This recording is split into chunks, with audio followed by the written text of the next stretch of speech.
Hello friends, आज हम पढ़ेंगे भारतीय संविधान और जानेंगे राष्ट्रपति और उसके जो चुनाव परिणाम हैं वह किस प्रकार घोषित किए जाते हैं। मतगणना के बारे में बात करेंगे।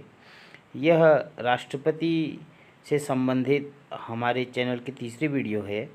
आइए टॉपिक को शुरू करते हैं।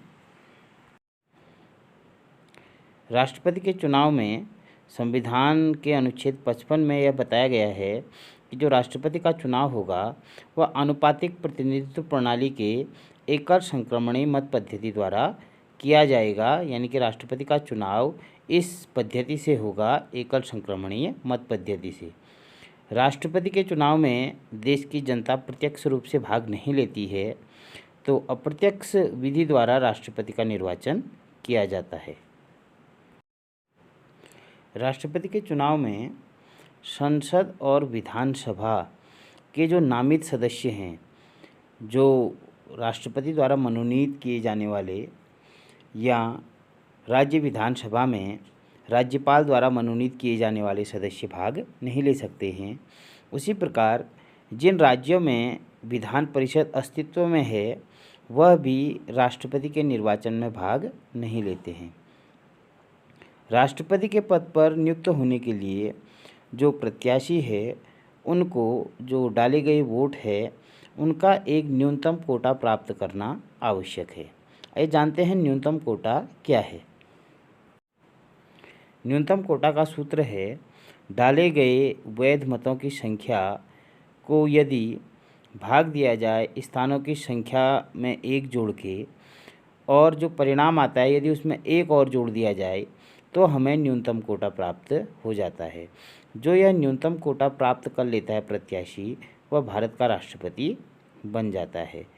और राष्ट्रपति के निर्वाचन में जो प्रत्याशी है वह न्यूनतम कोटा प्राप्त करे, यानी कि आधे से अधिक मत प्राप्त करे, तो उसे भारत का राष्ट्रपति निर्वाचित किया जाता है।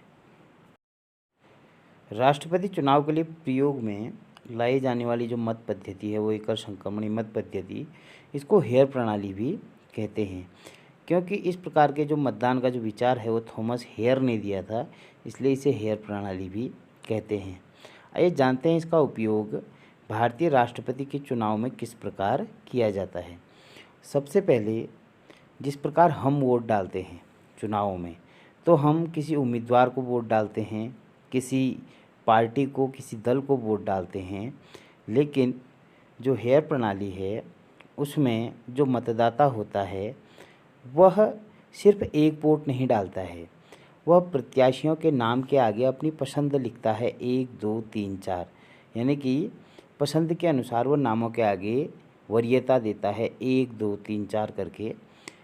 इस प्रकार यह मतदान किया जाता है। इसमें सिर्फ एक ही वोट नहीं पड़ता, बल्कि पसंद के आधार पर जो मतदाता है वो अपना वोट डालता है।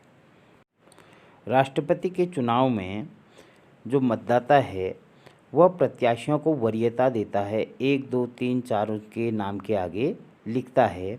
यदि कोई मतदाता प्रत्याशियों को समान वरीयता दे, माना राष्ट्रपति पद के 2 उम्मीदवार हैं P और Q, और कोई सांसद या विधायक Q और P दोनों को समान मत दे दें या उनके नाम के आगे 1 1 लिख दे, तो दोनों को समान वरीयता मिल जाती है।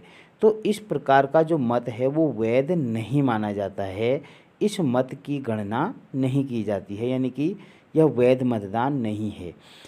यदि उसे वैध मतदान करना है तो उसे पूर्ण वरीयता क्रम प्रत्याशियों को देना होगा। तो मतदान वैध हो, इसके लिए प्रत्येक मतदाता को नाम के आगे वरीयता क्रम के आधार पर वोट देना पड़ता है। यदि राष्ट्रपति का कोई भी प्रत्याशी न्यूनतम कोटा नहीं प्राप्त कर पाता है, तो इस स्थिति में जिस प्रत्याशी को सबसे कम वोट प्राप्त होते हैं उन प्रत्याशियों का वोट हटाकर अन्य प्रत्याशियों को हस्तांतरित कर दिए जाते हैं। यानी कि यदि किसी को भी न्यूनतम कोटा प्राप्त नहीं है, जिसको सबसे कम वोट प्राप्त होती हैं, जो सबकी पहली पसंद होता है सबसे कम में, तो उसके वोट हटा दिए जाते हैं और अन्य प्रत्याशियों को यह दे दिए जाते हैं। इस प्रकार जो न्यूनतम कोटा प्राप्त करता है उसे भारत का राष्ट्रपति निर्वाचित किया जाता है। तो आज की इस वीडियो में हमने जाना कि राष्ट्रपति का जो चुनाव परिणाम है वह किस प्रकार निकलता है, वैध मत, अवैध मत और न्यूनतम कोटा क्या है। आने वाली वीडियोज़ में हम अन्य महत्वपूर्ण बिंदुओं पर बात करेंगे। वीडियो में बने रहने के लिए धन्यवाद।